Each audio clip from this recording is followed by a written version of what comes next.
Φίλες και φίλοι, γεια σας. Ακούτε το νέο τρόπο ενημέρωσης από το δίπλωμας.gr. Δωρεάν μετακίνηση από Αθήνα προς Μαραθώνα για όλο τον Αύγουστο. Δωρεάν μετακίνηση για τις παραλίες της περιοχής του Μαραθώνα προσφέρει ολόκληρο το μήνα Αύγουστο νέα γραμμή κτέλ.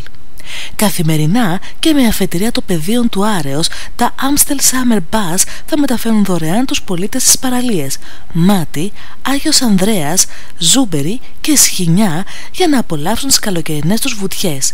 Πιο συγκεκριμένα, οι ώρες αναχώρησης στις νέες γραμμές κτέλ Αττικής Amstel Summer Bus είναι από πεδίων του Άρεως στις 9:30, στις 10:30, στις 11:30, στις 12:30, στις 1:30, στις 2:30, στις 3:30 και τέλος στις 4. Από το Σχοινιά είναι στις 1:30, στις 2:30, στις 3:30, στις 4:30, στις 5:30, στις 6:30, στις 7:30 και τελευταίο στις 8:30. Τα εισιτήρια όλων αυτών των παραπάνω καθημερινών δρομολογίων θα καλύπτονται από την Amstel.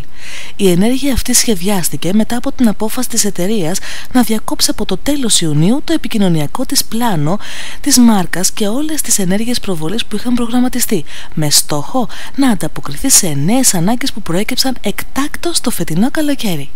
Για περισσότερες πληροφορίες για τα δρομολόγια επισκεφτείτε το www.amstel.gr.